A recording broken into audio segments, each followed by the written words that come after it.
Bismillahirrahmanirrahim. Assalamualaikum warahmatullahi wabarakatuh. Salam, Om Swastiastu, Namo Buddhaya, salam kebajikan.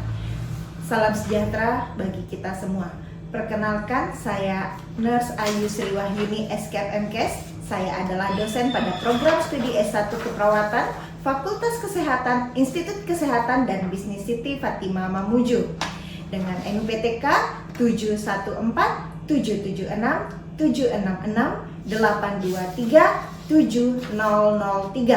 NIDN 09158903. Sebelumnya saya adalah dosen tidak tetap pada program studi D3 Keperawatan Akademi Keperawatan Fatimah Mamuju sejak tanggal 1 September 2013 dengan NUPN 9909913818. Kemudian pada tahun 2020 PTS tersebut berubah bentuk menjadi Institut Kesehatan dan Bisnis Siti Fatimah Mamuju, sehingga saya ditetapkan sebagai dosen tetap pada tanggal 10 Agustus tahun 2021 pada program studi S1 Keperawatan. Pada kesempatan ini, saya membuat video pernyataan diri dosen dalam unjuk kerja Tridharma Perguruan Tinggi atau PDD UKT-PT bidang pengajaran sebagai salah satu instrumen penilaian pada sertifikasi dosen tahun 2025. Saya menyajikan video pengajaran mata kuliah keperawatan maternitas 1 yang telah beberapa tahun ajaran yang saya ampuh berdasarkan prinsip DIE, Delivery, Interaction, Assessment, berupa yang pertama, deskripsi mata kuliah, yang kedua, kemampuan yang diharapkan, 3, materi pembelajaran, 4, sistem pembelajaran, 5, metode pembelajaran, 6, interaksi antar dosen dan mahasiswa, 7, sistem penilaian mata kuliah sesuai dengan RPS. Yang pertama, deskripsi mata kuliah keperawatan maternitas 1 adalah mata kuliah wajib sebanyak 3 SKS yang terdiri dari 2 SKS teori dan 1 SKS praktikum yang diberikan kepada mahasiswa semester 3. Fokus mata kuliah ini adalah membahas tentang upaya meningkatkan kesehatan reproduksi perempuan usia subur, ibu hamil, melahirkan, nifas di antara 2 masa kehamilan, dan bayi baru lahir fisiologis dengan penekanan pada upaya preventif dan promotif yang menggunakan pendekatan proses keperawatan dengan memperhatikan aspek legal dan etis di tatanan klinik maupun komunitas. Selanjutnya yang kedua, capaian pembelajaran lulusan atau CPL yang ingin dicapai pada mata kuliah ini. Yang pertama, CPL sikap, CPL pengetahuan, CPL keterampilan umum, CPL keterampilan khusus. Untuk CPL sikap, yaitu menunjukkan sikap bertanggung jawab atas pekerjaan di bidang keahliannya secara mandiri. Untuk CPL pengetahuan, yaitu mampu memahami dan menguasai konsep nilai-nilai kemanusiaan dan ilmu keperawatan untuk melakukan asuhan keperawatan berdasarkan pendekatan proses keperawatan. Untuk CPL keterampilan umum, yaitu mampu memecahkan masalah pekerjaan dengan sifat dan konteks yang sesuai dengan bidang keahlian terapannya, didasarkan pada pemikiran logis, inovatif, dan bertanggung jawab atas hasil secara mandiri. Untuk CPL keterampilan khusus, yaitu mampu memberikan asuhan keperawatan tanpa komplikasi untuk mengoptimalkan kesehatan selama kehamilan yang peka terhadap kebudayaan setempat.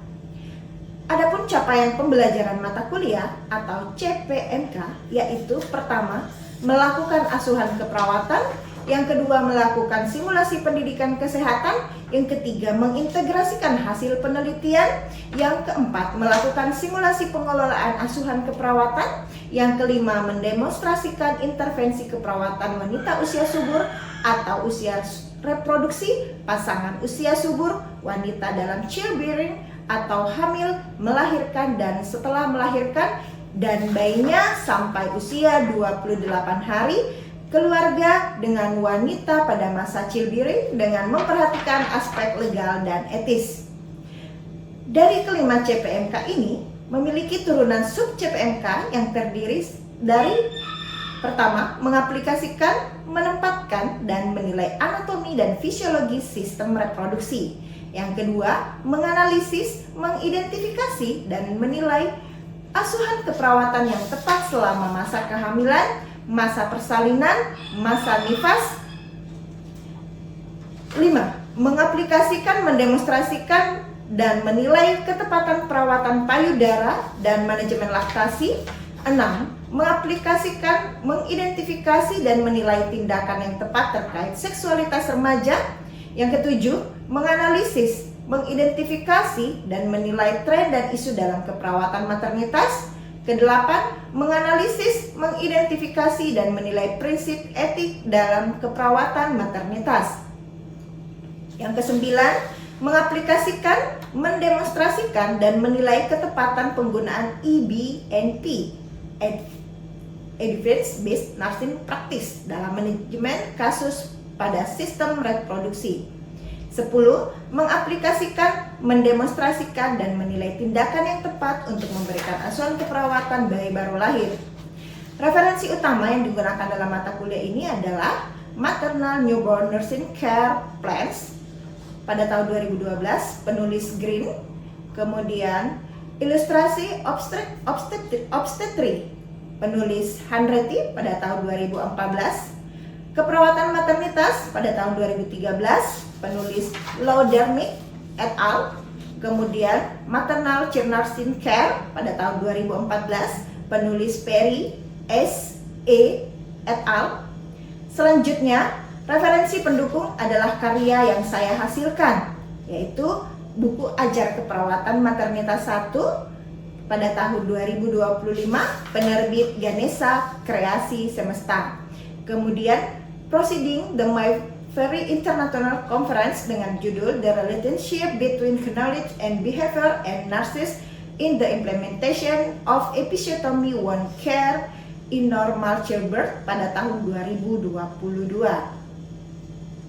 Adapun materi keperawatan maternitas 1 ini dilaksanakan dalam 16 kali pertemuan teori, di mana 14 pertemuan adalah menyampaikan materi dan 2 pertemuan lainnya diagendakan untuk ujian tengah semester dan ujian akhir semester yang berjumlah 2 SKS. Setelah dilaksanakan pemaparan materi keperawatan maternitas 1 dalam kelas tatap muka, mata kuliah ini akan dilanjutkan dengan praktikum di laboratorium sebanyak 16 kali pertemuan dikali 170 menit. Adapun materi mata kuliah keperawatan maternitas 1 meliputi pertama, lingkup kesehatan perempuan, anatomi fisiologi reproduksi, kehamilan, persalinan, postpartum, remaja, prinsip etika keperawatan. Yang kedua, asuhan keperawatan sistem reproduksi meliputi pertama, pengkajian, 2, diagnosa keperawatan, 3, perencanaan, 4, implementasi, 5, evaluasi keperawatan. Kemudian yang ketiga, pengkajian dan promosi kesehatan wanita menjunjung tinggi kearifan lokal. Yang kemudian yang keempat, upaya pencegahan primer, sekunder, dan tersier pada sistem reproduksi menjunjung tinggi kearifan lokal. Kelima, tren dan isu keperawatan maternitas, FCMC, dan menjunjung tinggi kearifan lokal. Yang keenam, evidence based nursing practice dalam keperawatan maternitas. Ketujuh, manajemen kasus pada sistem reproduksi. 8, keterampilan antenatal, intranatal, postnatal yang akan disimulasikan dalam laboratorium. Prinsip delivery yang keempat adalah sistem pembelajaran. Pada mata kuliah ini adalah teori dengan kuliah tatap muka dan praktikum di laboratorium. Adapun yang kelima adalah metode pembelajaran pada mata kuliah keperawatan maternitas 1, yaitu ceramah, diskusi, small group discussion, discovery learning, life skill, and role play. Selanjutnya, prinsip interaction adalah komponen interaksi.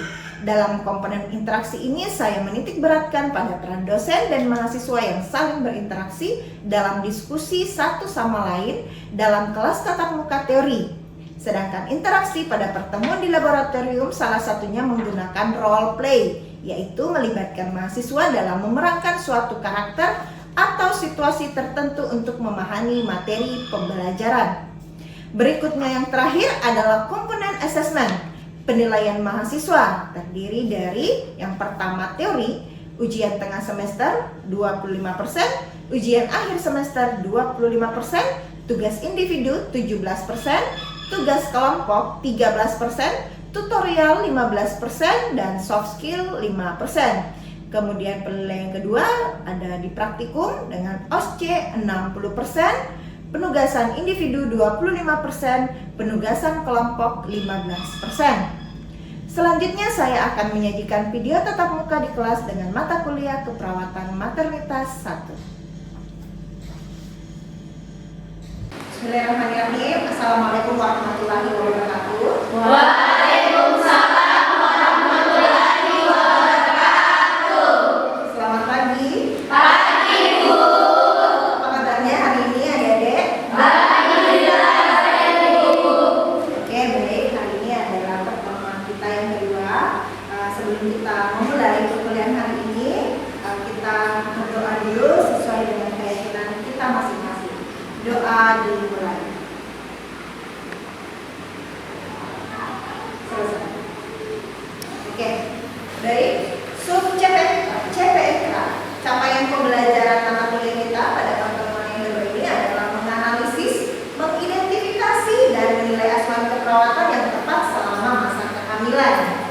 Indikator penilaiannya yaitu ketepatan menganalisis, mengidentifikasi, dan menilai asuhan keperawatan yang tepat selama masa kehamilan dan nutrisi ibu dan janin.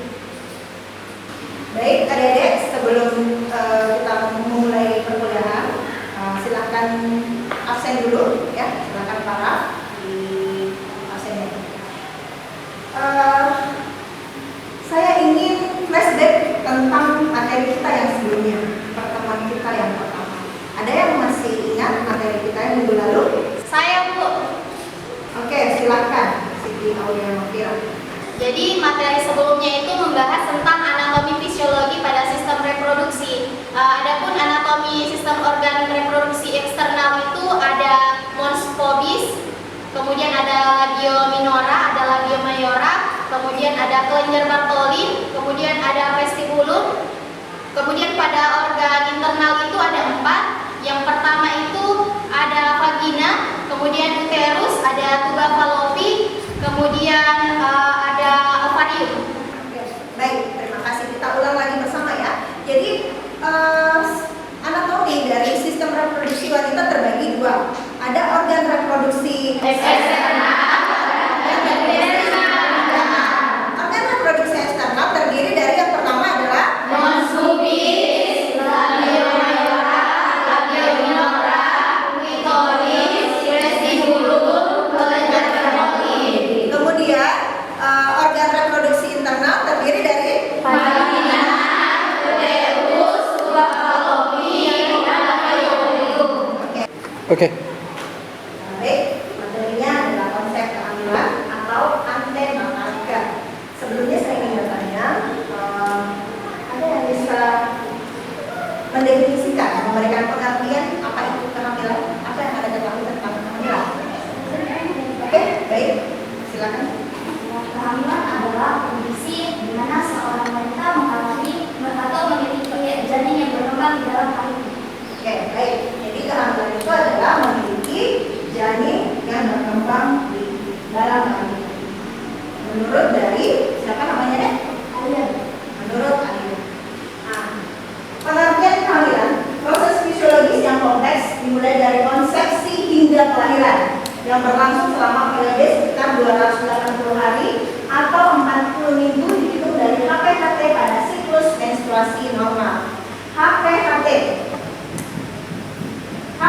itu adalah hari pertama, hari terakhir. Jadi proses kehamilan dimulai dari hari pertama, hari terakhir. Ya. Kemudian secara biologis, kehamilan dimulai ketika sebuah sel telur atau ovum yang telah dibuahi oleh spermatozoa berhasil berinterpretasi pada dinding rahim, membentuk zigot yang kemudian berkembang menjadi embrio dan akhirnya menjadi fetus. Adik-adik bisa melihat bahwa di sini ada sperma yang membuahi sel telur atau ovum, kemudian dia membentuk menjadi zigot, itu berada dalam rahim, ya, embrio, kemudian berubah menjadi fetus.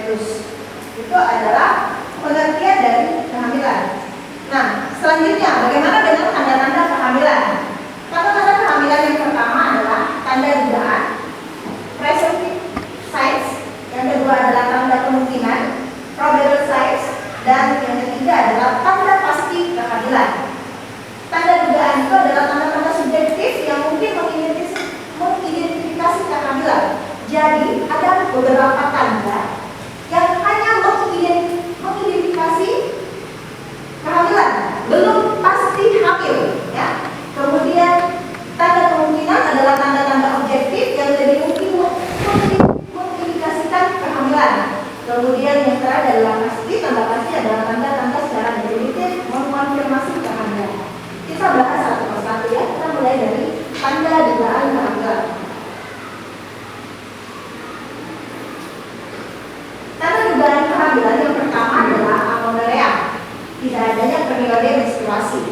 Maksudnya adalah ketika seorang ibu itu berhenti haid pada bulan ini, itu bisa saja adalah tanda dugaan kehamilan, tetapi belum pasti hamil. Itu hanya baru tanda dugaan. Kemudian tanda yang kedua adalah mual dan muntah. Mual muntah ini biasa terjadi pada di pagi hari, ya. Itu adalah tanda dugaan kehamilan. Perasaan sakit dan muntah di pagi hari atau istilahnya adalah morning sick, ya. Kemudian tanda selanjutnya adalah perubahan payudara. Ada kelenturan dan pembengkakan payudara. Biasanya payudara itu kenyal-kenyal, dan apabila diduga hamil, maka payudara itu biasa lebih tegang, ya. Payudara seorang ibu itu biasa lebih tegang. Kemudian tanda selanjutnya adalah sering berkemih, kebutuhan untuk sering pergi ke kamar mandi itu agak lebih sering, ya. Kemudian tanda selanjutnya adalah perubahan selera makan, mengidam atau enggan terhadap makanan tertentu, ya. Mengidam kadang sesuatu hal yang makanan yang tidak sering dimakan tiba-tiba ingin dimakan, tiba-tiba ingin dikonsumsi pada hari itu juga, itu adalah mengidam. Kemudian kelelahan, merasa cepat lelah, sangat lelah, itu adalah tanda dugaan kehamilan. Selanjutnya adalah tanda kemungkinan kehamilan. Tanda kemungkinan kehamilan yang pertama adalah perubahan abdomen, terjadinya pembesaran, perubahan bentuk pada abdomen yang lebih besar dari biasanya, itu adalah kemungkinan kehamilan.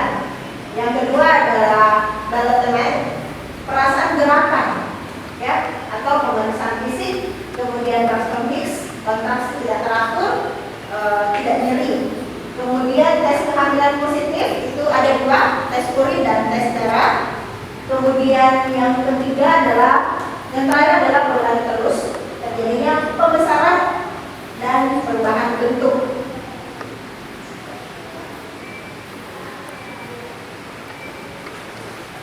Kemudian tanda pasti kehamilan yang ketiga adalah kondisi kehamilan yang dikonfirmasi, ya. Kemudian bagian-bagian janin dapat diraba, konfirmasi fisik kehadiran janin, pencitraan ultrasonografi, denyut jantung janin terdengar, ya, ada deteksi jantung janin, itu sudah tanda pasti kehamilan. Kemudian gerakan janin dirasakan oleh ibu. Tahapan kehamilan terbagi tiga, ada trimester pertama, trimester kedua, trimester ketiga. Trimester pertama dimulai dari 0 bulan, terhitung dari HPHT sampai usia kandungan 3 bulan atau 13 minggu. Kemudian untuk trimester kedua itu dimulai dari minggu ke-14 sampai minggu ke-27 atau pada bulan ketiga sampai bulan ke-6. Kemudian trimester yang ketiga adalah pada usia kandungan 6 bulan atau 28 minggu sampai dengan 19 atau 42 minggu.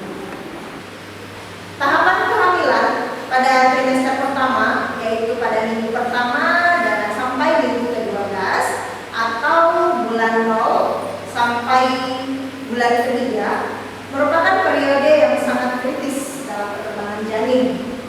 Dimulai dari saat konsepsi, periode ini ditandai dengan pembentukan seluruh organ utama janin. Pada minggu pertama setelah konsepsi, zigot berkembang menjadi blastokista dan mengalami implantasi di dinding rahim. Sel-sel mulai berdiferensi membentuk 3 lapisan germinal. Yang pertama, ektoderm, yang akan berkembang menjadi berbagai jaringan dan organ. Di minggu ke-8, embrio telah memiliki bentuk yang menyerupai manusia miniatur, manusia kecil. Ya. Jantung mulai berdetak, tungkai dan lengan mulai terbentuk, dan otak berkembang dengan sangat pesat. Ya.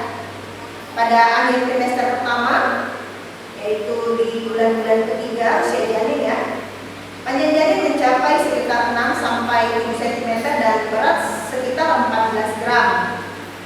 Organ-organ vital seperti hati, ginjal, usus, otak, dan jantung telah berbentuk dan mulai berfungsi. Ibu mengalami berbagai perubahan fisik dan emosional selama semester ini. Morning sickness, mual muntah, ya, mual muntah di pagi hari, terjadi kelelahan dan perubahan mood yang umum terjadi akibat perubahan hormonal yang drastis. Payudara mulai membesar dan menjadi lebih sensitif. Peningkatan frekuensi berkemih terjadi akibat pembesaran uterus yang menekan kandung kemih.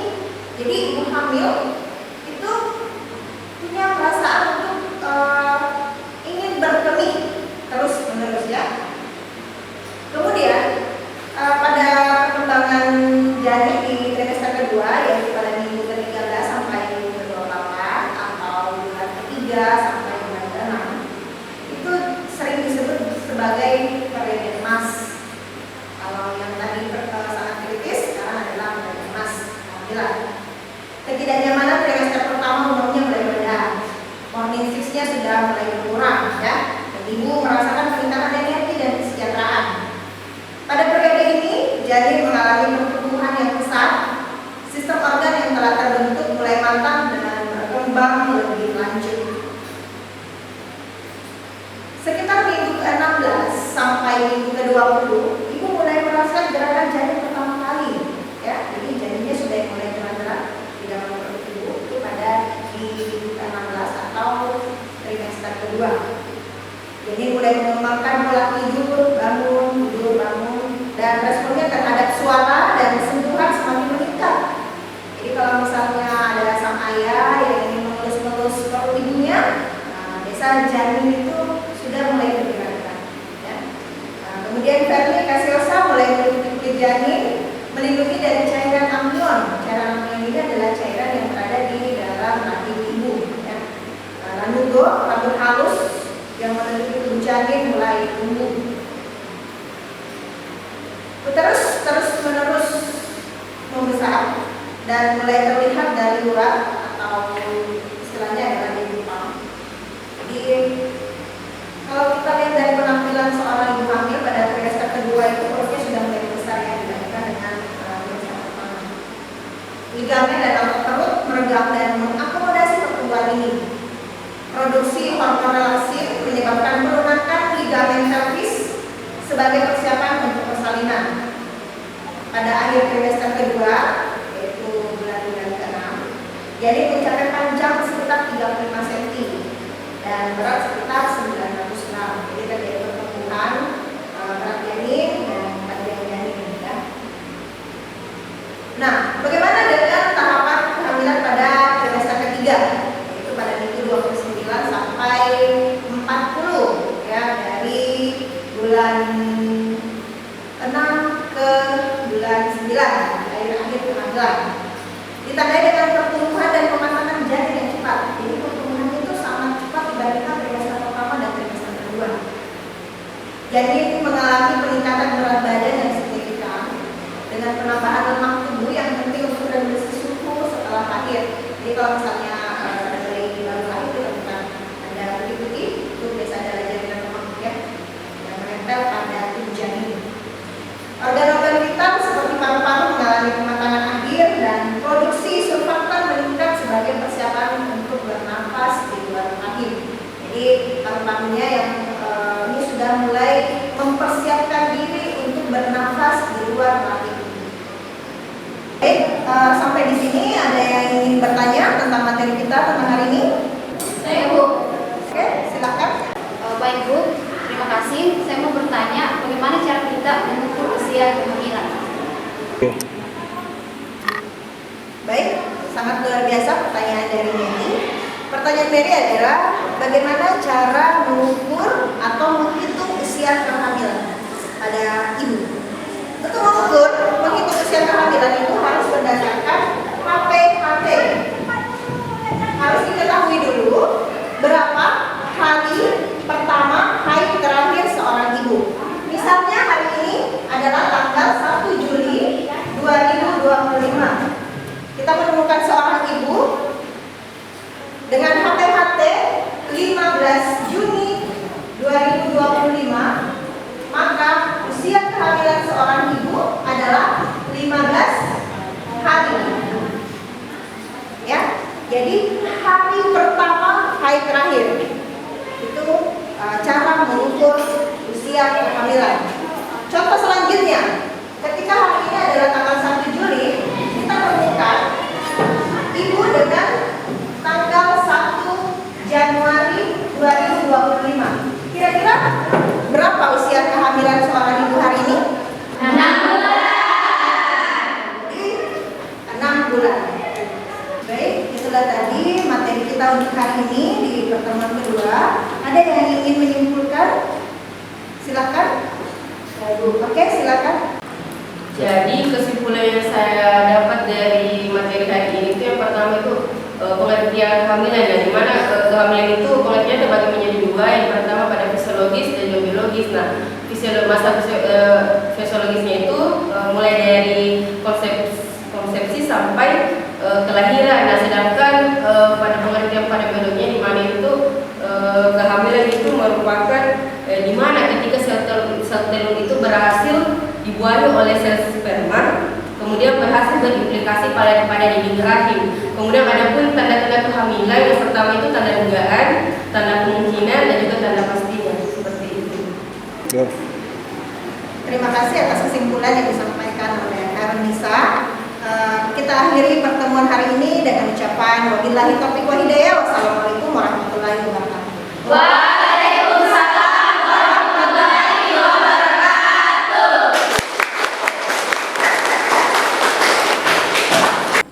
Demikian penyajian dari pernyataan diri dosen dalam unjuk kerja Tridharma Perguruan Tinggi PDD UKT-PT bidang pengajaran baik pengantar pelangi penjelasan mata kuliah dengan prinsip DIE, Delivery Interaction Assessment, maupun video pembelajaran tatap muka. Ilmu ditimba tak pernah penat, demi generasi terus meningkat. Terima kasih atas perhatian yang hebat. Salam hangat, semoga bermanfaat. Wabillahi taufiq wa hidayah. Wassalamualaikum warahmatullahi wabarakatuh.